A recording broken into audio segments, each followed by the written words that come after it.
Hello बच्चों, कैसे हैं आप सब लोग। उम्मीद है शानदार, जिंदाबाद, जबरदस्त होंगे।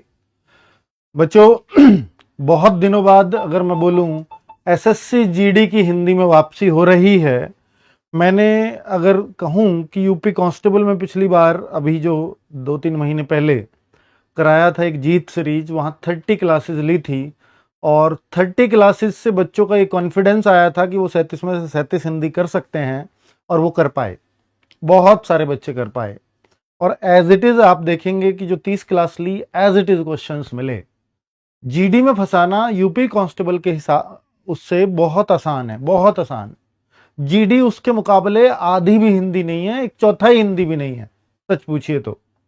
लेकिन एसएससी जीडी की हिंदी को इस बार बच्चों ने बहुत गलत किया है और उनका एवरेज स्कोर 15-16 पर अटक गया है 20 में से। आपको याद होगा जब मैं 3-4 साल पहले पढ़ाता था हिंदी, जब मैंने शुरुआत की थी 2021 में, 5 साल हो गए जब हिंदी पढ़ाना स्टार्ट किया एसएससी जीडी के लिए, तो बच्चों में कॉन्फिडेंस की बड़ी कमी थी और वो कहते थे सर हिंदी छोड़ करके मैथ, रीजनिंग, जीके तो बढ़िया है। लेकिन हिंदी कितने की होगी ये गारंटी नहीं है। लेकिन मैंने बोला कि भाई हिंदी ही आपकी पूरे में से पूरी होगी, ये गारंटी है।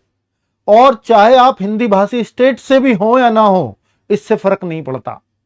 आप हिंदी रोज बोलते हो या ना बोलते हो, इससे भी फर्क नहीं पड़ता। फिर भी हिंदी आप पूरी करके आओगे एग्जाम में। यह विश्वास मैंने आप बच्चों को दिया था और मैंने बोला था कि इंग्लिश, अगर आप इंग्लिश और हिंदी में कंफ्यूज हो कि मुझे इंग्लिश चुनना चाहिए या हिंदी, या आप हिंदी को लेकर के 40% और इंग्लिश को लेकर के 60% श्योर हो, तो भी मैंने बोला कि आप हिंदी चुन लेना एग्जाम में। आप ज्यादा खुश रहोगे, आप ज्यादा अच्छा स्कोर करके आओगे। मुझे 2 ही स्कोर एक्सेप्ट थे बच्चों हिंदी में, या तो 20 में से 19 हो या 20 में से 20 हो, इसके अलावा कोई तीसरा स्कोर नहीं चाहिए।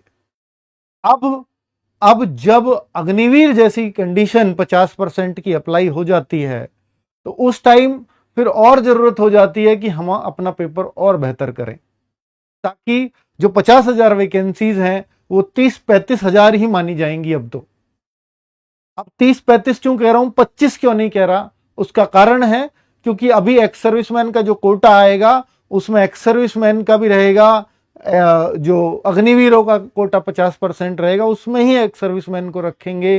कैसे रखेंगे, या चूंकि अब पहली बार में क्या 25,000 अग्निवीर रिटायर होकर आ भी रहे हैं, क्या हो सकता है वो आ ही नहीं रहे हों, तो अभी जस्ट इस बात में पूरी क्लैरिटी आनी है गृह मंत्रालय की तरफ से।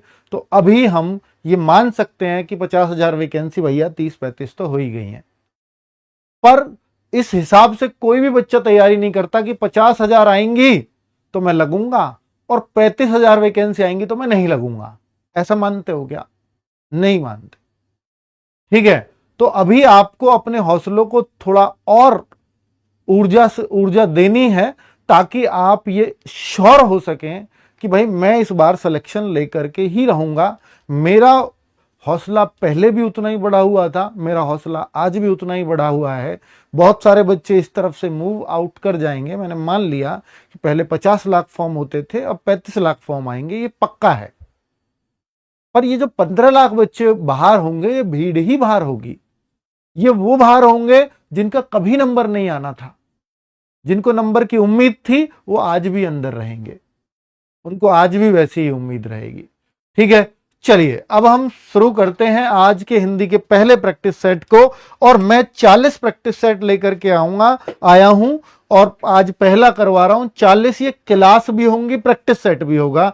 साथ में हम ये बातें भी करेंगे जो आपके हौसले को डाउन करती हैं। साथ में ये भी बताऊंगा कि भैया हिंदी में और क्या क्या बदलाव हो सकते हैं इस बार, और हिंदी अगर ऐसी आई जैसी इस बार आई है तो फिर क्या आपका होगा, वो सब बातें करेंगे। पहले मैं आपको बता दूं कि आज से सीरीज शुरू हो रही है बच्चों, तो हिंदी की क्लास तो ये 12 बजे आप ले ही रहे हो। अगली क्लास तुरंत इसके बाद 1 बजे से मैथ्स की होनी है, रीजनिंग की 2 बजे से होनी है। राहुल शर्मा सर, दीपक भाटी सर आपके फेवरेट टीचर्स हैं ही। एक जीएस के लिए हम एक और बेहतरीन शिक्षक को अनाउंस करने जा रहा हूं आपके सामने।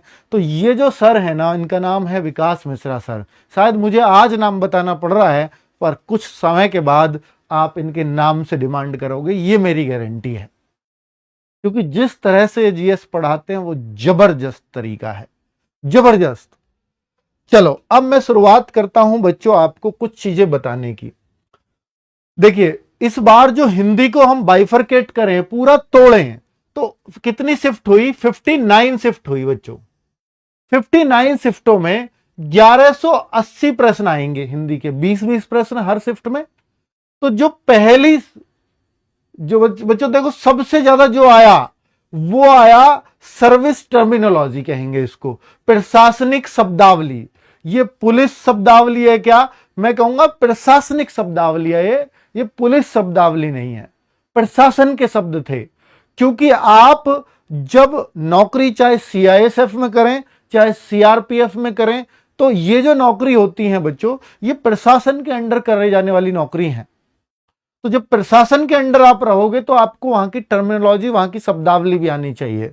अब क्या होता था कि सीआईएसएफ में बच्चे भर्ती तो हो रहे थे, सीआरपीएफ में भर्ती तो हो रहे थे, लेकिन वहां पर बच्चे बेसिक बेसिक चीजों को भी नहीं जानते थे। जो हिंदी से पढ़ के आया है ना, वो पूरी तरह से हिंदी से होता था।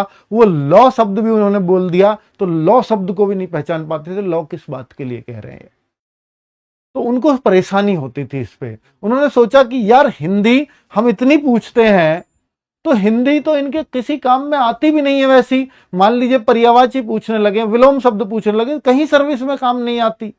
तो उन्होंने सोचा कि यार इसको शब्दावली को पूछा जाए, जीके काम आ जाएगी यार, जनरल नॉलेज आपको होनी चाहिए, मैथ्स भी थोड़ा बहुत जगह जगह काम आ जाएगा हिसाब लगाने के लिए, रीजनिंग तो आपकी बुद्धि और तर्क को देखने के लिए होती ही है। तो उन्होंने सोचा कि यार हिंदी काम की नहीं है, तो हिंदी को क्यों ना कुछ इस तरह से मोड़ दिया जाए। तो हिंदी को उन्होंने मोड़ ही ऐसे दिया, कुछ अंग्रेजी के शब्द पूछकर, कुछ प्रशासनिक शब्द पूछकर बच्चों हिंदी का पूरी तस्वीर पलट डाली। इस बार जो हिंदी आई वो आप सोचिए कि 59 शिफ्टों में 377 क्वेश्चन, 59 में से 52 शिफ्टों में पूछी गई प्रशासनिक सेवा शब्दावली। अगर मैं 52 शिफ्टों में सोचूं तो ये यहां पर अगर मैं गुणा करूंगा तो 7 सवाल एक शिफ्ट में आ जाएंगे प्रशासनिक के। 52 में 7 की गुणा करो, 5 7 35, 350 बैठता है। तो 7 सवाल एक शिफ्ट के अंदर, केवल इससे तो हिंदी का तो पूरा स्ट्रक्चर ही, भाई 20 में से 7 सवाल आप प्रशासनिक सेवा के पूछ रहे हो। यह हुआ इस बार। 58 शिफ्टों में, 58 शिफ्टों में गद्यांश पूछा गया, एक शिफ्ट में गद्यांश नहीं था, ये तो आता ही है पहले से, ठीक है। 46 शिफ्टों में वर्तनी पूछी गई, 136 सवाल वर्तनी के थे। पारिभाषिक शब्दावली, ये आपकी टेक्निकल टर्मिनोलॉजी हो गई, ये 43 शिफ्टों में पूछी गई और 89 सवाल पूछे गए। 43 शिफ्टों में, इसका मतलब हर शिफ्ट में 2-2 सवाल। ये कैसे थे इनको भी बताऊंगा। वाक्य शुद्धि के 63 सवाल मिले। विलोम शब्द, पर्यायवाची, देखिए ना, केवल 19 शिफ्टों में पर्यायवाची के क्वेश्चन आए, वो भी एक, किसी में 2। केवल 8 शिफ्टों में रिक्त स्थानों की पूर्ति आई है, किसी में 1, किसी में 2, किसी में 3, इस तरह से पूछे गए हैं। 28 शिफ्टों में वाक्य शुद्धि आई है, बाकी हर शिफ्ट में ये मिला है लगभग। फिर सर ये कौन सी शिफ्ट है? ये वाक्यांश के लिए एक शब्द मुहावरे, जैसे मान लेते हैं 52 शिफ्टें 59 हुई थी, तो 7, बाकी जो 7 शिफ्टें उनमें ये पूछे गए 6-7 शिफ्टों में। कहीं तत्सम पूछ लिया, कहीं वाच्य पूछ लिया। अर्थात ये मुहावरे, उपसर्ग, ये वाक्यक्रम, संधि, ये बहुत ही कम पेपर में थे, किसी किसी सेट में थे बस। तो पूरा पेपर तोड़ करके मैं आपको समझा रहा हूं कि भाई क्या क्या पूछा गया था, ठीक है। अब अगर हम बात करते हैं बच्चों आगे कि देखिए क्यों हिंदी को इन्होंने ऐसे क्यों तोड़ा, जीएस को क्यों नहीं तोड़ा, इन्होंने मैथ रीजनिंग को क्यों नहीं ऐसा तोड़ा। बच्चों अगर हम देखें तो मैथ्स का सिलेबस डिफाइन था, जनरल नॉलेज का सिलेबस डिफाइन था, रीजनिंग का सिलेबस डिफाइन था, हिंदी का कोई सिलेबस डिफाइन नहीं था। हिंदी का सिलेबस में क्या लिखते हैं ये, candidates ability to understand basic English और हिंदी, बेसिक इंग्लिश और हिंदी पूछी जाएगी। इतनी एबिलिटी उनके अंदर होनी चाहिए कि वो बेसिक इंग्लिश या हिंदी को समझ सकें। अब बेसिक हिंदी तो समझ जाएंगे बच्चे, पर बेसिक इंग्लिश को नहीं समझते थे, तो उन्होंने हिंदी में इंग्लिश पूछना शुरू कर दिया, 1-2 सवाल। अब आप क्योंकि सर क्या इंग्लिश जिनको आती थी वो उन शब्दों को जानते ही होंगे? नहीं, ये भी गारंटी नहीं है, ठीक है। तो ऐसा भी मत सोचो कि इंग्लिश लेने में फायदा होगा। तो मैंने आपको सारी चीजें समझाने का प्रयास किया कि ऐसा क्या था। तो अब हम अपने सवालों पे आते हैं, और अब हिंदी ऐसी ही रहने वाली है। अब हिंदी का स्वरूप चेंज नहीं होगा। कभी सोचो कि पहले जैसे मुहावरे विलोम शब्द अब पहले जैसे फिर से कर दिए, तो नहीं होगा, क्योंकि उन्होंने कमजोर कड़ी को ढूंढ लिया है और उनको इससे फायदा होगा। ठीक है, चलो, तो अब हम वैसी ही हिंदी में एक सेट आपको करके दिखा रहा हूं जो एसएससी जीडी में ही पूछा गया है। ये एसएससी जीडी 2026 के पेपर में आया हुआ सेट है, पूरा एक सेट दिखा दे रहा हूं आपको। और कल से जो हमारी पढ़ाई होगी वो कुछ ऐसे होगी कि वो सेट वाइज नहीं होगी, फिर कि हम इन शब्दावली को ही खत्म करेंगे ना, फिर कि भाई ऐसी क्या टर्मिनोलॉजी वो आगे पूछ सकता है, ऐसे क्या और सवाल बना सकता है। इनको तो मैं शामिल कर ही दूंगा बीच बीच में, लेकिन बच्चों बाकी कुछ छोड़ा ही नहीं है ना पेपर में, तो इसलिए हमें इन शब्दों को पढ़ना पड़ेगा अच्छे से। अब बच्चों मैं पहला प्रश्न आपसे पूछ रहा हूं, और आप आंसर ऑप्शन में ABCD लिख के देना। पोल में यहां लगाऊंगा बोर्ड पे, देखो बच्चों, पोल में 30 सेकंड का यहां लगा रहा हूं बोर्ड पे। आपको इनमें से जो लग रहा है ऑप्शन में लिख दो। निम्नलिखित में से शुद्ध शब्द कौन सा है? शाबाश, शाबाश, शाबाश और शाबाश। ये वर्तनी लगभग हर सेट में पूछी गई है, और 2-2, 3-3, 4-4 सवाल भी वर्तनी के आए हैं। तो यहां पे मुझे बताओ, ये 30 सेकंड का मैंने आपको समय दिया था। अब यहां पर देखते हैं कि कितने लोगों ने सही जवाब दिया होगा। ये जो इसमें शाबाश है ना बच्चों, ये कौन सा सही है? आप लोग बताएंगे कौन सा सही है। देखिए, हाँ देखो, ये सब सबास है, ये सबास है, ये शाबाश है, ये शाबाश है। इन दोनों में ही कंफ्यूज होने चाहिए हो बस आप। अगर इन दोनों में हो रहे हो तो ये आपकी गलती होगी, किसी और की नहीं। इन दोनों में ही होने चाहिए आप कंफ्यूज।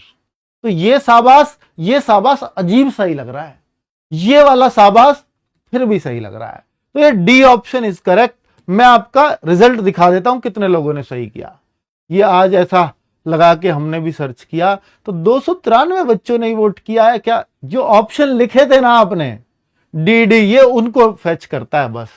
तो 293 बच्चों ने, यानी 83.5% बच्चों ने डी ऑप्शन दिया। और सबसे जल्दी जिन्होंने दिया उनके नाम ये यहां दे देता है, जिसने सबसे कम समय में दिया। ठीक है, यहां पर भी नाम आएगा आपकी आईडी का। चलो, ये तो बहुत अच्छी बात है। ठीक है भाई, अब हम फिर से आते हैं अगले सवाल पर। तो ये देखो बच्चों, यहां जो वर्तनी भी आएगी ना वो बहुत आसान आएगी। मतलब ऐसा आएगी आप देखते ही करने, थोड़ा सा पढ़ा करो सवाल को कि शब्द क्या होता है, उससे आपको क्लैरिटी आएगी। चलो तो भाई हम स्टार्ट कर देते हैं फिर से पोल। देखो, निम्न में से शुद्ध शब्द कौन सा है, इनमें आप देखना और कोशिश करना इस बार सही देने की। शोचनीय, सोचनीय, शोचनीय, सोचनीय। अब देखो, निय बोलते हैं हम, तो निय में मतलब ये आएगा। ये थोड़ा वर्तनी शुद्ध करने का तरीका बता रहा हूं बच्चों मैं आपको। आप इसको बोल करके देखा करो, तब आपको क्लैरिटी आएगी। निय, ये वाला निय तो होता ही नहीं है बच्चों। तो निय दो ही सही है, ऊपर वाले दोनों। तो ये ऑप्शन तो बिल्कुल नहीं होंगे। अब शोचनीय और सोचनीय, अब देखो बहुत सही होता है कि भाई अगर हम सोच लिखते हैं तो ये लिखते हैं, सोच लिखते हैं तो ये लिखते हैं। तो बहुत सारा बच्चा केवल यही लगा देगा, सोचनीय, है ना। बी लगाओगे ना आप, पर ये जो उत्तर है ना इसका, वो बी नहीं है, ए है। ये सोचनीय होता है बच्चों। ठीक है, अब देखो बी लग रहा है आपका, और बी कितनों ने दिया है अगर मैं आपको दिखाने लग जाऊं। एक बार यार इसको डाल के भी चेक करना एक बार, है। एसएससी ने जो माना है मैं उसी को बता रहा हूं बच्चों। और ये देखिए 68% बच्चा ये कह रहा था ये वाला होगा, और मात्र 16% बच्चा कह रहा था कि ये वाला होगा। क्योंकि आपने ना सोच से बनाया इस शब्द को, सोचनी है, इसलिए गलती हुई है। तो कई बार कुछ शब्द ऐसे होंगे जो हमें याद रखने ही पड़ते हैं। भैया सोच आता है तो ऐसे लिखते हैं, सोच नहीं आता है तो ऐसा लिखते हैं, इसलिए उन्होंने आपसे गलत करवा दिया। तो आगे अब आपको सोचनीय याद रहेगा। बहुत सारे बच्चे एग्जाम में भी इसको गलत करके आए थे। ठीक है, अब देखो निम्नलिखित में से वाक्य के शुद्ध रूप का चयन करिए। देखते हैं कितने लोग इसका सही उत्तर दे पाएंगे। निम्नलिखित में से वाक्य के शुद्ध रूप का चयन। अगर मैं देखूं यहां पढ़ करके कि नगर की सारी जनसंख्या भूखी है, नगर की सारी जनसंख्या भूखी है, नगर की सारी जनसंख्या, जनता, जनसंख्या भूखी थोड़ी लगाएंगे भाई, नगर की सारी जनता भूखी है, नगर की सारी जनता भूखी है। हां ये बात तो सही लग रही है, नगर की सारी जनता भूखी है, नगर का सारी जनता ये गलत लग रहा है। देखो नगर का सारी, नगर की सारी होना चाहिए, नगर का सारी का क्या मतलब है, नगर के सारी जनसंख्या भूखी है। अब नगर के सारी कैसे हो सकती है, नगर की सारी, बोल करके देखो सेंटेंस को, आपको खुद समझ में आ जाएगा।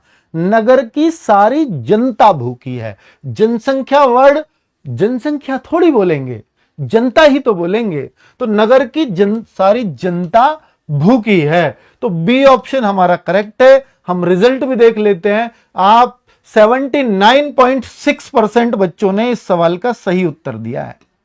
भाई इतना गलत क्यों कर रहे हो यार। देखो इस बच्चे ने तो अंशिका सिंह है, मात्र 11 सेकंड में उत्तर दे डाला, मात्र 11 सेकंड में। ठीक है, 0.11 सेकंड, 11 सेकंड नहीं, 1 सेकंड से कम में, सॉरी, फटाक से ऐसे भी आता है उत्तर। चलो भाई नेक्स्ट क्वेश्चन आपके सामने, और अगला पोल भी लगा देते हैं। अगला पोल देखिए, क्वेश्चन क्या है कि निम्नलिखित में से कौन सा अदालती बयान, देखो ये है वो प्रशासनिक शब्दावली या न्यायिक शब्दावली या प्रशासनिक शब्दावली ही इनको बोलिए, न्यायिक शब्दावली कुछ नहीं होता। अदालती बयान का सही तकनीक शब्द क्या है। अदालती बयान ये बहुत ही बच्चों एक अलग लेवल का क्वेश्चन है, और इसी को बच्चा बोल रहे थे कि हिंदी में अंग्रेजी पूछ ली, हिंदी में इंग्लिश पूछ डाली, तो ये वो सवाल थे ऐसे। और ये क्वेश्चन मैं मानूंगा अगर आपने कुछ भी न्यायालय से संबंधित कोई जानकारी नहीं है तो ये क्वेश्चन आपके लिए मुश्किल भी है। ये अदालती बयान, पहली बात तो कहते किसको हैं। अदालती बयान वो होता है जब आपसे कोई शपथ लिवा ली हो, और शपथ लेने के बाद जो आप बयान दो, गवाह का जो बयान होता है उसको अदालती बयान कहते हैं। एक होता है स्टेटमेंट, बच्चों स्टेटमेंट तो होता है पुलिस के सामने भी किसी ने कोई स्टेटमेंट दे दिया, वो स्टेटमेंट है, वो कथन है आपका कि मैंने स्टेटमेंट दिया, इसने मेरे भाई को मारा, मर्डर किया, मैंने देखा, ये स्टेटमेंट है।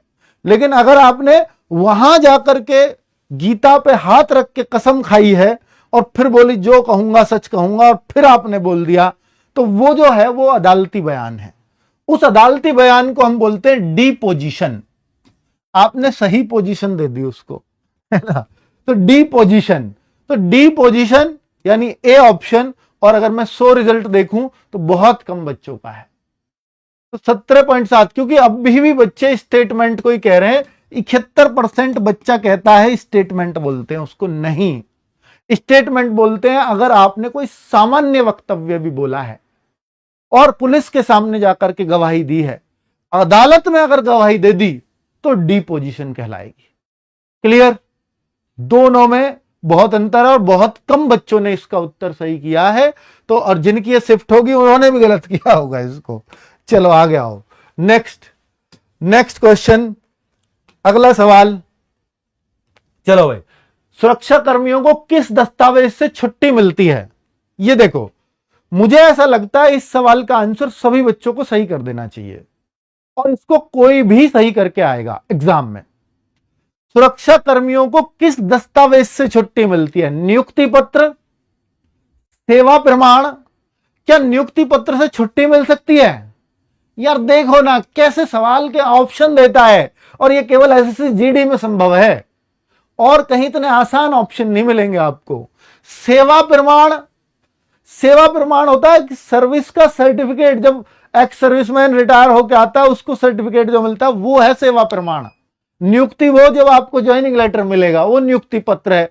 हमें तो सुरक्षा कर्मियों की दस्तावेज से छुट्टी बताओ, छुट्टी किससे मिलेगी। अब आपका पुरस्कार पत्र ये भी नहीं हो सकता, फिर तो एक ही ऑप्शन बच गया ना, छुट्टी स्वीकृति पत्र, लीव अप्रूवल लेटर। अब देखो इससे आसान कोई मिल सकता है क्या। और अगर हम देखें तो सी ऑप्शन, अब देखता हूं कितने लोगों ने दिया। हां, इस बार थोड़ा सा मजा आया 84.8% बच्चों ये पोल पता कहां से ले रहा है? ये आपके उत्तर ये फैच कर रहा है, जो भी आप ऑप्शन में लिख लिख करके दे रहे हो इसको, ये वहां से लिख रहा है। जैसे ऑप्शन में लिखते हो आप सी सी सी, तो सी ये अपने आप ले रहा है, ये ऐसे कनेक्ट कर दिया है यूट्यूब से। चलो क्लियर हो गया। अब मैं अगले सवाल पे आ जाऊं क्या? अगला सवाल हमारा क्या कहता है, अब इसको देखो आप। तो मैं आपको वो अप्रोच सिखाने आया हूं बच्चों, जिससे अगर नया सवाल भी आएगा तो आपको सोचना कैसे है उसको। और ये पूरा एक पेपर करा रहा हूं, और आज देखना आपके 20 में से कितने आएंगे। मैं 20 ही क्वेश्चन करा के जाऊंगा आज, और फिर कल से हम जो करेंगे अपने मार्क्स बढ़ाने की प्रक्रिया को चालू करेंगे। आज मैं जस्ट दिखाने आया हूं आपको पेपर कैसा आने लगा है, ठीक है। तो किसी सुरक्षा कर्मी को दी गई सरकारी पहचान को क्या कहते हैं? किसी सुरक्षा कर्मी को दी गई सरकारी पहचान को। अब आप ये उत्तर खुद बना दोगे। अगर आपके सामने नया भी सवाल है तब भी आप ऑप्शन देखोगे और उत्तर सही लगाओगे। बैज, बैज तो यार ये होते हैं ना जो यहां पर लगाए जाते हैं, स्टार लगते हैं, या यहां पर एक बैज लगता है हवलदारों को, उसको बैज बोलते हैं। तो वो बैज तो हम नहीं कह सकते कि सुरक्षाकर्मी की वो पहचान है, नहीं है। आदेश, आदेश कैसे पहचान हो सकती है सरकारी पहचान उसकी? सेवा पुस्तिका, ये तो सर्विस बुक है, इससे उसकी कैसे पहचान होगी? बस सीधी सी बात है, पहचान पत्र हर किसी को दिया जाता है, आइडेंटिटी कार्ड। आइडेंटिटी कार्ड होता है जो उसकी पहचान कराता है, वही सरकारी पहचान है उसकी। सरकारी पहचान है उसका आईडी कार्ड, ये स्पष्ट बात है। और यहां पर हम कहेंगे डी ऑप्शन है, और डी ऑप्शन कितने लोगों ने लगाया? मात्र 49.5% लोगों ने ये उत्तर दिया है, और बाकी ने बैज दिया है। बैज आपकी सरकारी पहचान कैसे हो सकती है? आप ये पता लग जाएगा अगर ये बैज लगा दिया है। देखिए पहचान क्या होती है कि ये बैज केवल इस अंकित भाटी को लग सकता है और किसी को नहीं लग सकता। आप तो देखते हो, मान लो 3 स्टार है, 3 स्टार से समझ जाता हूं, क्या 3 स्टार केवल अंकित भाटी को मिले होंगे? वो तो बहुत सारों को मिले होंगे, तो उससे कैसे पहचान होगी? पहचान, बैज तो आपका स्टार और आपकी फीत जो होती है उनको कहते हैं बैज। वो कैसे पहचान हो सकती है जो 37% बच्चे इस बैज को बोल रहे हैं? ऐसे सोचा करो, थोड़ा सा समझ में आई ना बात? तो अगर आप ऑप्शन को थोड़ा गौर से समझ लेते तो ये हिंदी का पेपर सेट जो मुश्किल लग रहा था देखने में, वो आसान हो जाता। ऐसे ही सोचना पड़ता है, ठीक है। अगले सवाल पे आता हूं मैं। अगला सवाल ये रहा, अब आप ऑप्शन लगाना सही सही। जब कोई कर्मी अपने वरिष्ठ को कार्य की जानकारी देता है, मैं पेपर दिखा रहा हूं कैसा आने लगा है हिंदी का। जब कोई कर्मी अपने वरिष्ठ को कार्य की जानकारी देता है तो वह क्या कर रहा होता है? अपने काम की जानकारी अगर कोई देता है, ये हिंदी आई है ऐसी एसएससी में, देख रहे हो आप। पर ये मुश्किल नहीं है, थोड़ा समझना है कि भाई कोई कर्मी है, जैसे मैं कल को कर्मी बनूंगा तो मैं अपने काम की जानकारी दूं किसी को, अपने अफसर को दूंगा, तो वह क्या कर रहा होता है, उसको क्या बोलते हैं? आदेश कर रहा होता है वो? नहीं यार, अपने काम की जानकारी आदेश कर रहा है क्या? गश्त कर रहा है। गश्त क्या होती है? गश्त तो जैसे रात में कोई आ ना जाए यहां पर, जैसे बहुत सारे सेना की टुकड़ी सो रही है और रात में उनकी चौकीदारी करना कि भाई कोई आ ना जाए और इन पे आकर के हमला ना कर दे, तो गश्त जो लगाते हैं, चौकीदारी जो होती है, वो गश्त है ना। रिपोर्टिंग और अवकाश, अवकाश तो छुट्टी है, ये रिपोर्टिंग। हां भाई, आप उनको जाकर रिपोर्ट करिए। रिपोर्टिंग ऑफिसर आपने सुना होगा, तो रिपोर्ट करना, तो यानी मैं अपने नेक्स्ट ऑफिसर को रिपोर्ट करता हूं, तो वो वाली जो चीज है, तो मैं सी में अगर दिखाऊं तो 70% बच्चों ने सही उत्तर दिया है। पर बाकी सही क्यों नहीं दे रहे हो? 17% बोलते हैं आदेश है वो। अरे कोई वरिष्ठ को, हां मैं मानता हूं, सीनियर को कार्य की जानकारी दे रहा हूं, तो मैं क्या उसको आदेश दे रहा हूं? आप कह रहे हो आदेश है, मैं अपने काम की जानकारी देने जा रहा हूं, क्या मैं अपने सीनियर को आदेश देने जा रहा हूं? आप सोचो तो सही। मैं आदेश दूंगा, मैं रिपोर्ट करने जा रहा हूं अपने काम को उनको कि मेरे काम की ये रिपोर्ट है, वो रिपोर्टिंग कहलाती है। ऐसे समझा करो, ठीक है बच्चों। अभी अग्निवीर पे मैं आपको फिर बोल रहा हूं, अग्निवीर का क्लियर डिसीजन नहीं है वो। अग्निवीर का ये डिसीजन चेंज होगा, इसका कारण भी ये है कि अभी अग्निवीरों को 50% परमानेंट करने की बात चल रही है। अगर उनको वहां 50% किया गया तो यहां पर डेफिनेटली 20% पे ये लोग आएंगे, डेफिनेटली। और 20 से आप रोक नहीं सकते इनको, उससे कम पे नहीं जाएंगे, ठीक है, क्योंकि ये पुलिस वुलिस सब जगह तो 20 कर चुके हैं। तो इसलिए ये सब चीजें अभी, और ऐसा नहीं है केवल वो जीडी में, अब यूपी पुलिस की वैकेंसी आएंगी वहां भी अग्निवीर के लिए 20% फिक्स रहेगा, दिल्ली पुलिस की आएंगी 20% फिक्स रहेगा। हाँ, एसएससी जीडी में वो 50% उनके लिए कर दिया गया, लेकिन ये चेंज होगा, क्योंकि अगर अग्निपथ योजना चेंज हुई, 50% 70% वो परमानेंट हुए, तो निश्चित तौर पे इस पे बदलाव आना है। तो इसलिए बहुत घबराने की आवश्यकता अभी उस नियम पे नहीं है। अभी थोड़ा सा वेट करो, सितंबर से पहले इसकी स्थिति क्लियर हो जाएगी। अगस्त इसके लिए बड़ा क्रूशियल टाइम है, ठीक है। चलो आगे बढ़े, नेक्स्ट क्वेश्चन, अगला पोल फिर से लगा देता हूं इस क्वेश्चन पे पोल।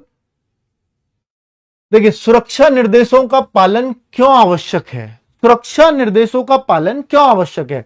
खतरे से बचाव के लिए, मजे के लिए, समय बिताने के लिए, मनोरंजन के लिए। अब बताओ ये क्वेश्चन क्यों बनाया होगा उन्होंने? ये इसलिए बनाया होगा यार, अब पूछा, जब ट्रेनिंग पे आप लोग जाओगे और वहां पूछते हैं यार ये जो सिक्योरिटी इंस्ट्रक्शंस लगे हुए हैं बोर्ड पर, ये क्या है? किसी सीनियर ने पूछा होगा बच्चों से, ये क्यों लगाए जाते हैं? तो उसने दे दिया बस ऐसे ही मजे में लगा दिए होंगे। वहां से आए हैं क्वेश्चन। अजी सिक्योरिटी इंस्ट्रक्शन क्या होते हैं जी? यही नहीं पता हमें तो। अरे भैया, सुरक्षा निर्देश होते हैं। अब ये लगाए क्यों जाते हैं, क्यों आवश्यक है, ऐसा क्वेश्चन वहां से जनरेट होता है उनके दिमाग में। अब आप देखो, खतरे से बचाव के लिए लगाए गए होंगे, मजे के लिए लगाए गए होंगे, जैसे मजे का उत्तर दे दिया आपने। समय बिताने के लिए लगाएगा क्या कोई? मनोरंजन के लिए लगाएगा क्या उनको? तो एक ही ऑप्शन सही है इसमें, तो साफ साफ दिख रहा है। तो अगर आप गौर से इसको पढ़ते तो क्या ये उत्तर सही नहीं हो जाता? और ऐसी चीजों को कोई पढ़ाएगा क्या? ऐसी तो कितनी चीजें पढ़ा लो, पता नहीं फिर कौन सी पूछ लेगा। तो ये सवाल कॉमन सेंस से सही करने के होते हैं। तो हिंदी कॉमन सेंस पर आधारित पूछ ली इस बार, और वो पूछ सकता है। देखो कितने बढ़िया बच्चों का कॉमन सेंस काम कर गया यहां। 95.5% बच्चा कहता है बिल्कुल सही, ए ऑप्शन, ये कॉमन सेंस है। और देखो कितने 0.6 सेकेंड में उत्तर कर दिया। लड़कियां ज्यादा तेज कर रही हैं, ये भी लड़की है। नेक्स्ट, सक्रिय निगरानी का तात्पर्य, ये भी मैं कहूंगा, देखो क्वेश्चन एकदम नया है, लेकिन ये आप ऑप्शन देख के सही कर जाओगे। ऐसे क्वेश्चनों को कोई बिना ऑप्शन के पूछने लगे, कोई भी नहीं कर पाएगा। हो सकता है मैं भी सोचने लग जाऊं, लेकिन जब मैं ऑप्शन देखूंगा फटाक से उत्तर आ जाएगा। ये कोई इनको रट के नहीं आ सकता इन सवालों को। सवाल ऐसे है, सक्रिय निगरानी, ये वहां यूज होते हैं, फोर्स में जब जाओगे तो पता लगेगा। सक्रिय निगरानी क्या है? निगरानी बनाए रखना, सक्रिय यानी एक्टिव रहना। तो आराम करने वाली बात तो यहां हो ही नहीं सकती। टीवी देखना, सो जाना, तो भैया ये भी अगर किसी ने गलत किया तो इसका मतलब फिर वो भर्ती होने लायक तो नहीं है। लगातार निगरानी रखना कितना आसान है। तो 9 का डी करेक्ट है, लगा दें, लॉक कर दें। देखो कितने का आया है, लग जा भाई। अच्छा, ये तो तभी जब पूरा होगा ना टाइम तभी लगता है हाँ उत्तर। ये लो 96, वेरी गुड वेरी गुड। 96% बच्चों ने एकदम सही दिया है इसका उत्तर। 96%, गजब। 100% दे सको कभी, दे सको। यूपी पुलिस वाले तो नहीं दे पाए थे। मैं सोच रहा हूं तुमसे ही ले लूं, 100 भी कर सकते हो। ये देखो बच्चों, सवाल है, देखो आज की क्लास से हम क्या सीखेंगे? हम सीखेंगे आज की क्लास से कि देखो हिंदी मुश्किल नहीं थी, और ना वो मुश्किल आगे कभी भी लगेगी। बस उसको थोड़ा सा समझने की बात थी। जिसने समझ के किया उसका उत्तर एकदम फिट आया। अवरोधक, बैरिकेड का प्रयोग कब किया जाता है? बैरिकेड जानते हो? अवरोधक, हिंदी मुश्किल है उसकी, लेकिन अंग्रेजी में सबने सुना होगा जब पुलिस बैरिकेडिंग कर देती है, आगे बैरिकेडिंग लोहे के लगा देती है ना। अभी आपने जंतर मंतर पे धरना देखा तो बैरिकेडिंग की कर रखी थी पुलिस ने, पीले पीले पीले लोहे के, फिर उनको कूद करके मंत्री नेता सब गए। तो वो जो अवरोधक है या बैरिकेड है उसका प्रयोग कब किया जाता है बताओ? खेल प्रतियोगिता में? नहीं नहीं, रास्ता रोकने या दिशा निर्देश देने के लिए। सजावट में सजाने के लिए लगाते हैं क्या रोड पे? उनको प्रकाश बढ़ाने के लिए लगाते हैं क्या? अब बताओ इस सवाल को कोई पढ़ाएगा क्या? ये कॉमन सेंस से सही करना है। तो जिसने किया कॉमन सेंस से उसकी हिंदी पूरी है, इस बार भी है 20 में से 20। अब देखो बी ऑप्शन, यहां अगर मैं बात करता हूं और मैं 100 रिजल्ट करता हूं तो 92% बच्चे तो करते हैं उत्तर इसका ये, लेकिन 3.6 कहते हैं खेल प्रतियोगिताओं में करते हैं उसका प्रयोग। भाई वो रास्ता रोकने के लिए कर रखा है अगर उसका प्रयोग। देखो बैरिकेडिंग कहां करते हैं? रोड पे ही तो करते हैं, कहीं और करते हैं क्या? खेल प्रतियोगिता में हाँ भैया, रोड अगर खेल के लिए भी रोकना पड़ा तो करेंगे, रोड अगर किसी और चीज के लिए भी ब्लॉक करना पड़ा तो करेंगे। जैसे धरने के लिए किया तो वो भी करना पड़ा, वो खेल के लिए ही थोड़ी है स्पेशली, है ना? तो ऐसा मत सोचा करो। अब कोई सोचता होगा मैं क्रिकेट का मैदान में गया था क्रिकेट देखने, वहां कर रखी थी बैरिकेडिंग, तो खेल के लिए नहीं, ऐसा तो वो करते ही हैं। कोई कहेगा मैं धरने के लिए गया था तो यहां धरने का ऑप्शन आता तो आप उसको टिक कर आओगे, फिर तो नहीं, रास्ता रोकने के लिए, दूसरी दिशा में भेजने के लिए करते हैं, ये है काम। आई बात समझ में? आ तो जाती है तुम्हारी समझ में, पर थोड़ा लेट आती है। तो थोड़ा कॉमन सेंस यूज करोगे तो सवाल बनने लग जाएंगे अपने आप। अगला देखो, ऑप्शन देना लिख करके, ए बी सी डी जो देते हो तो ये कैच करता है उसको। ऐसा ऐप लिया है तुम्हारे लिए। विस्फोटक पदार्थ से क्या खतरा होता है? विस्फोटक, विस्फोट समझते हो? बम छूटता जो, बुम, वही विस्फोटक पदार्थ। इससे क्या खतरा होता है? जान माल की हानि होती है? खुद बताना। कॉमन सेंस का सवाल है, कोई बताने नहीं आएगा इस सवाल को आपको, ना कोई कराएगा। जान माल की हानि, बिजली की कटौती, भोजन की बर्बादी, ध्वनि प्रदूषण। देखते हैं कितने बच्चे इसका ऑप्शन लगाते हैं। A B C D option में लिख दो बच्चों अगर लगता है। विस्फोटक पदार्थ से क्या खतरा होता है? क्या बिजली की कटौती हो जाएगी? क्या भोजन की बर्बादी है? अरे कुछ मतलब भी है भाई इन सवाल, इन ऑप्शन से। ध्वनि प्रदूषण, क्या खतरा? ध्वनि प्रदूषण तो बहुत सारी चीजों से होता है भाई। विस्फोटक पदार्थ से ये अगर केवल यही खतरा होता ध्वनि प्रदूषण, फिर तो बसों के हॉर्न भी रोक दो, गाड़ियों के हॉर्न भी रोक दो। केवल ध्वनि प्रदूषण तो उनसे भी है, विस्फोटक पदार्थ से जो असली खतरा है वो जान माल की हानि का है, केवल ध्वनि प्रदूषण नहीं है। ध्वनि प्रदूषण से कौन डरता है भाई? ठीक है, तो हम कहेंगे ए ऑप्शन। कितने लोगों ने लगाया? अरे यार तुम लोग भी ना, मतलब 73% देख करके मुझे ऐसा लग रहा है क्या कर रहे हो आप लोग, क्या कर रहे हो? उसका पोल लगवा दें क्या जो आप वहां लगाते हो? उसका अच्छा लगेगा आपको, इसको हटाते हैं यार, मुझे मजा नहीं आ रहा इसमें, है ना? वहां पोल करोगे आप असली। ये वाले एबीसीडी लिखते लिखते आपके हाथ दुख गए होंगे। मैं सोच रहा था कि यहां नाम वाम आ जाता, आपका मजे आएंगे आपके। चलो वही लगवाते हैं, फिर वहां टिक आप अच्छा करोगे। नीचे दिए गए शब्द की सही पारिभाषिक शब्दावली क्या होगी? अब मुझे लगता है कि इतनी अंग्रेजी सबको जाननी चाहिए। ये वहां आम बोलचाल की भाषा में फौज में ये यूज किया जाता है। ओबीडियंस, डिसओबीडियंस ऐसे यूज करते हैं। ओबीडियंस, ओबीडियंस आपने लगाया होगा, योर ओबीडेंट। एप्लीकेशन लिखते हैं अंग्रेजी में तो योर्स ओबीडेंट आपने सुना होगा। तो ओबीडेंट का मतलब क्या होता है? वही ओबीडियंस है, आज्ञा पालन, अनाज्ञाकारिता। आज्ञा का जो पालन ना करे उसको अनाज्ञाकारिता कहते हैं। अवहेलना, जो ऑर्डर ना माने, जैसे कहते हैं कोर्ट की अवहेलना, कंटेम्प्ट ऑफ कोर्ट, कि कोर्ट का ऑर्डर नहीं माना, उसको कहते हैं आज्ञा की अवहेलना। ठीक है, अवहेलना, ना मानना, ये दोनों एक सी चीजें हैं, सेम। आरोप, अब किसी पे आरोप लगाना, तो ये ओबीडियंस का मतलब तो एक ही हो सकता है, वो है आज्ञा का पालन। कितने लोगों ने इस बार उत्तर दिया? अब लग रहा है यार, अब देखो पोलिंग अब 9,000 पे पहुंच गई। वहां देख रहे थे 1,000 बच्चा का उत्तर आ रहा था, या तो वो ऐप ही सही से नहीं ले पा रहा था, नया नया ऐप था। यहां अगर हम पोलिंग करवा रहे हैं तो 10,000 बच्चे पोल कर दे रहे हैं यार, है ना। चलो नेक्स्ट क्वेश्चन लेते हैं। अब बच्चों देखो, इस बार गद्यांश में पूछा गया तो कैसा पूछा गया वो देखो। एसएससी जीडी की आवाज भी उठेगी, दब नहीं सकती बच्चों, और अगर कोई उठाएगा तो सबसे पहले हम होंगे, उसकी चिंता मत करिए। अभी आपको कोई कुछ भी कह रहा है उस पर आप भरोसा अभी मत करिए।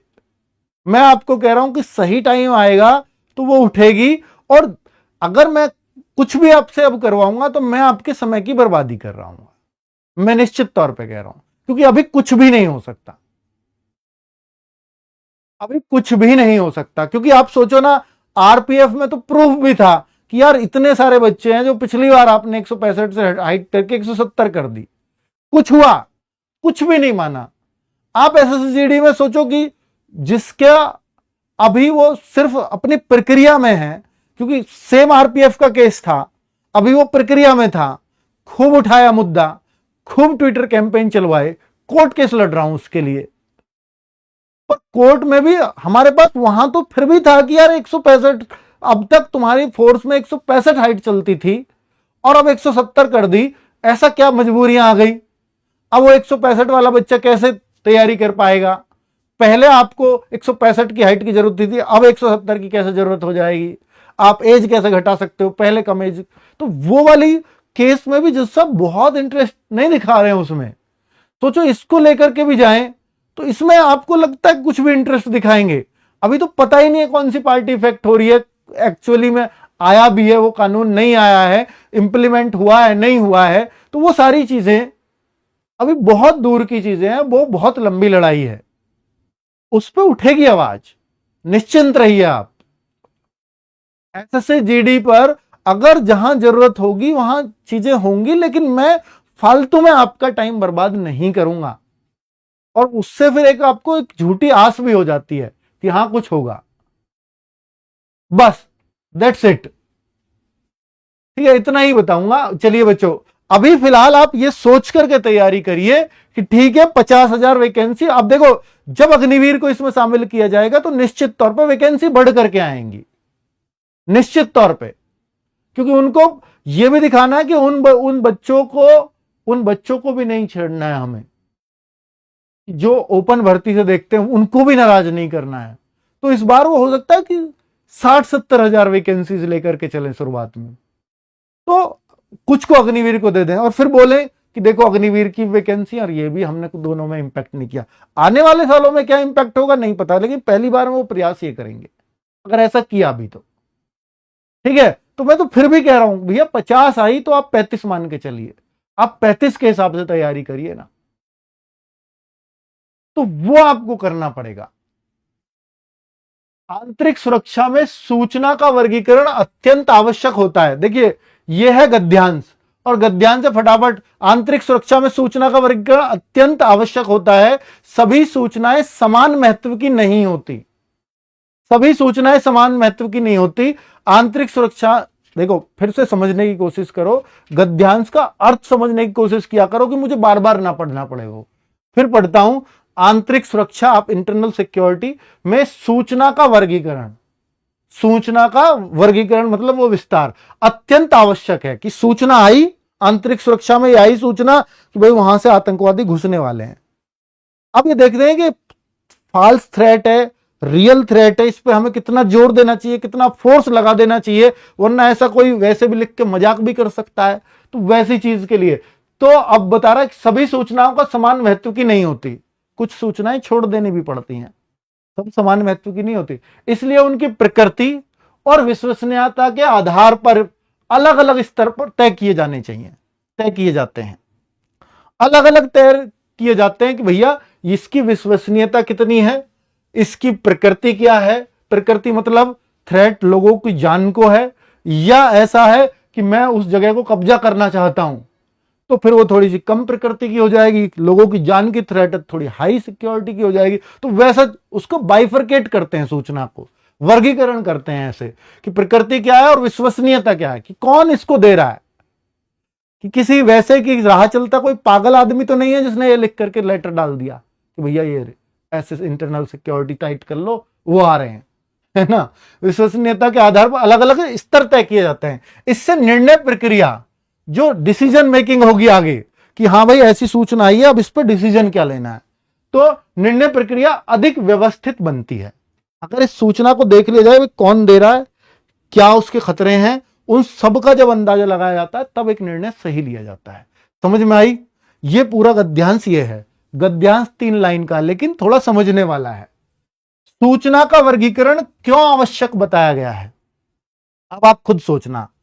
प्रचार के लिए, कोई प्रचार प्रसार कर रहा है यहां, व्यवस्था के लिए, संगठन के लिए, निर्णय प्रक्रिया को व्यवस्थित बनाने के लिए। साफ साफ बोला है, इससे जब इसका वर्गीकरण होता है तो इससे निर्णय प्रक्रिया अधिक व्यवस्थित बनती है। तो साफ साफ उत्तर डी है कि नहीं है।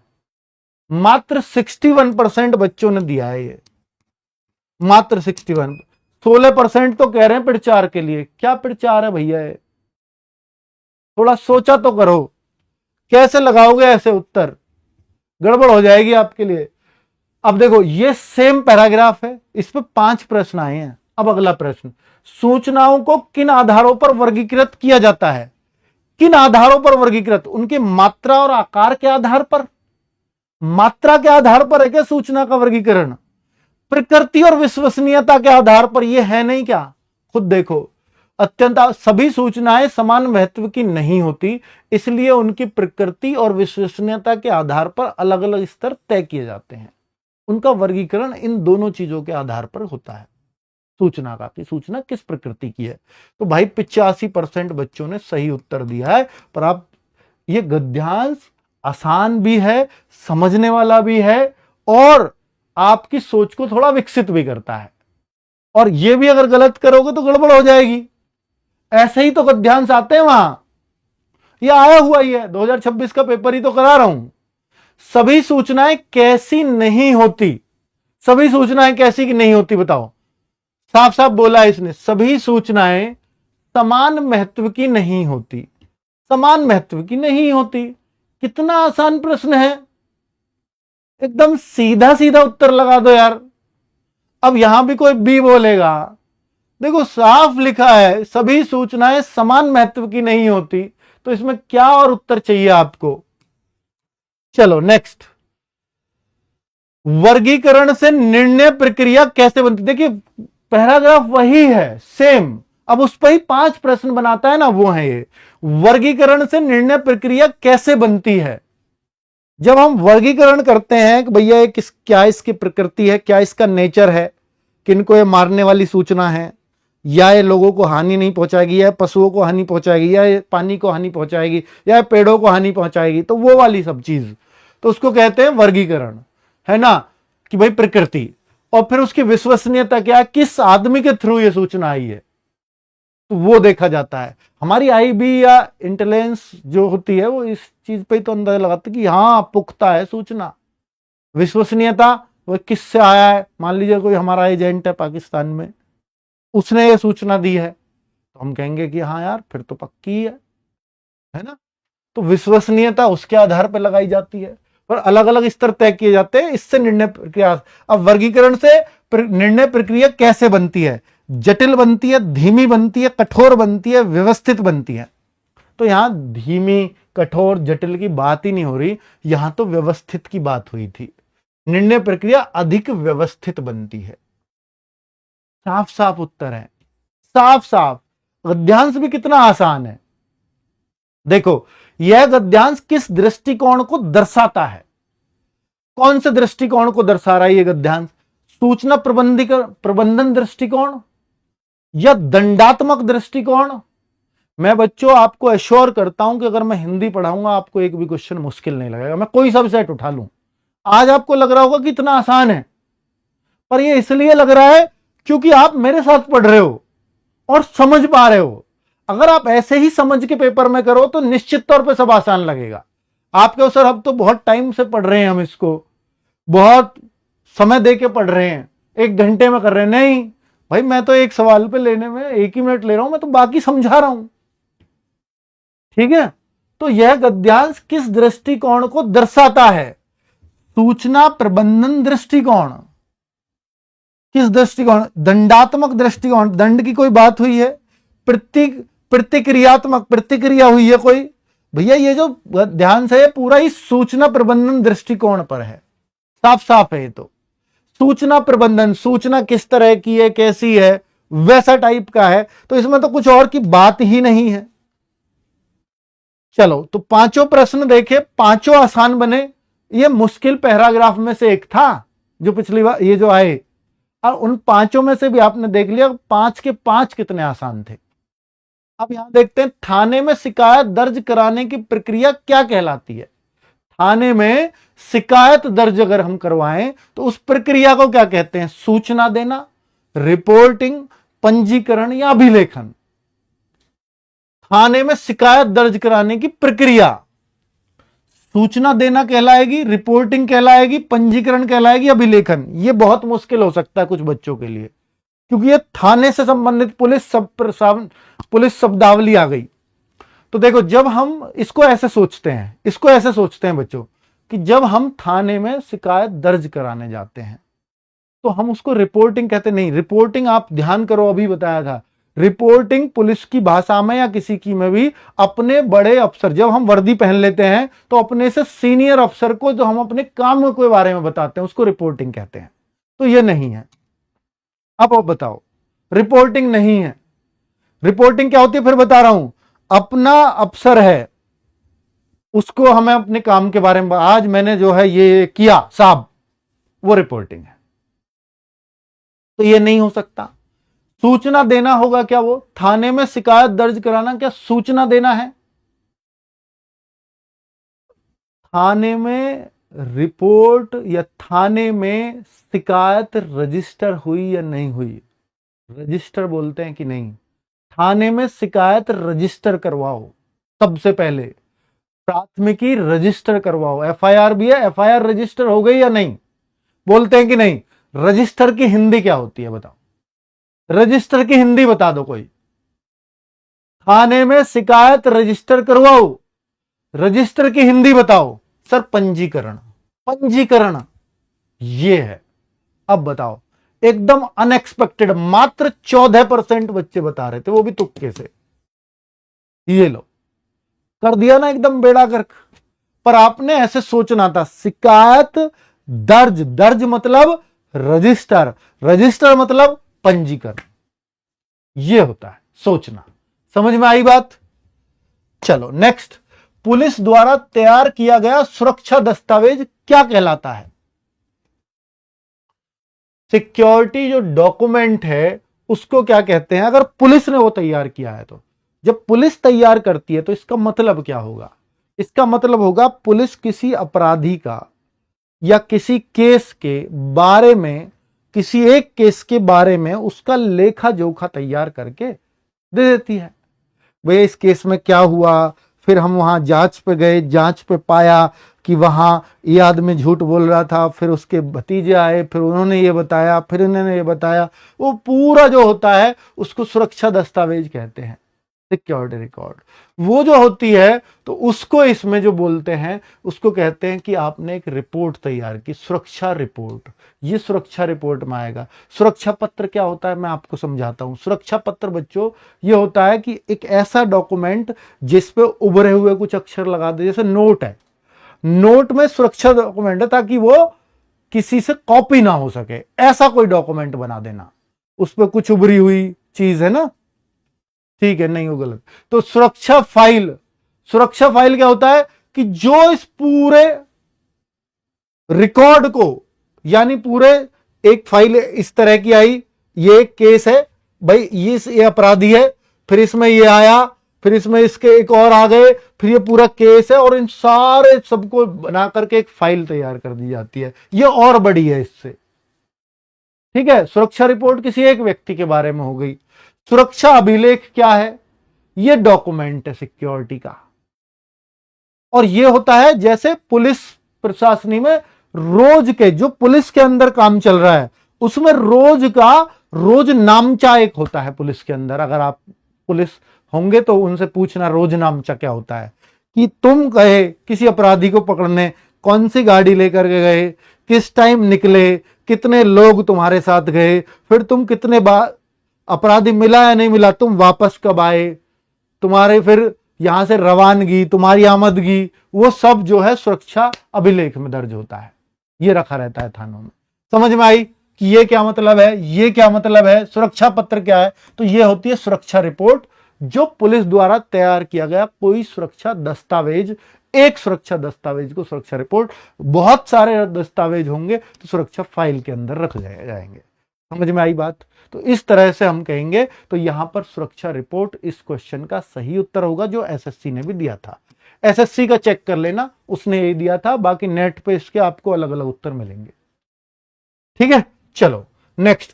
पुलिस द्वारा बनाए गए कार्य नियमों का संग्रह क्या कहलाता है? लास्ट क्वेश्चन है आज का, कि पुलिस द्वारा बनाए गए कार्य और नियमों का संग्रह। देखिए, जब पुलिस कोई भर्ती भी निकालती है तो आपको याद होगा, अगर आप यूपी से हैं तो आपको एकदम से समझ में आ जाएगा कि जब पुलिस कोई भर्ती निकालती है तो हम कहते हैं पुलिस की यह नियमावली है। नियमावली बोलते हैं उसको, नियमावली। कोई भी कार्य नियम को करने का तरीका है, उसको नियमावली बोला जाता है बच्चों। अब मुझे बताओ कि देखिए, कार्य संचालन पुस्तिका ये तो हो नहीं सकती है, तो काम चलाने की पुस्तिका होगी। नियम संग्रह, नियमों को इकट्ठा करना हो गया। नियम संहिता, ये कोई नाम नहीं है, ठीक है, तो ये नाम है इसका नियमावली। ठीक है, क्लियर हो गया? तो आप 18,000 बच्चे लाइव हो इस समय, और मैं आपसे कहना चाहूंगा कि देखो, हिंदी कि आज हमने 55 मिनट लिए, जरूर 50-55 मिनट आपकी, लेकिन आगे हम इसको और 50-55 मिनट लेंगे तो और वैल्यूएबल इसको क्लास को बनाएंगे। लेकिन मैंने आज आपको दिखाया कि देखो, नया हिंदी का सेट था पूरा, ना कहीं मुहावरे मिले, ना अनेक शब्दों के लिए एक शब्द मिले, ना कोई संज्ञा मिली, ना कोई सर्वनाम मिला, इस तरह का कुछ भी नहीं था। पूरे 20 के 20 क्वेश्चन कैसे छाप दिए, एकदम अलग। तो इसलिए हिंदी को थोड़ा सा सीरियसली लेना पड़ेगा। भैया मुझे 20 में से 20 करने, तो कॉमन सेंस लगाओगे तो 15-16 यूं ही हो जाएंगे, लेकिन 4-5 क्वेश्चन लाने के लिए मेहनत करनी पड़ेगी थोड़ी सी। उस मेहनत को कराने और उस कॉन्फिडेंस को दिलाने की ये क्लास चला रहा हूं मैं।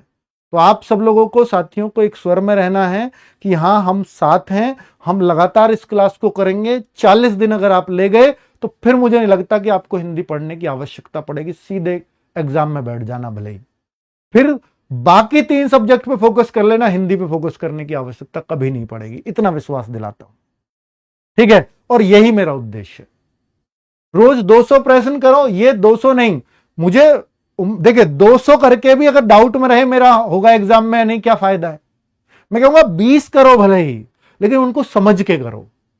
तो फिर आपको सोचना आता है, सवाल सोचने के हैं, मैं वो सिखाने आया हूं कि आपको अपना सोचना कैसे है सवाल को, तब आप कर जाओगे। ठीक है, चलिए, तो रोज हम और कोशिश करेंगे इस क्लास को और वैल्यूएबल बनाने की, नई नई चीजें लाने की, क्योंकि नई नई चीजें करानी पड़ेंगी अब। ठीक है बच्चों, चलिए, थैंक यू वेरी मच, नमस्ते।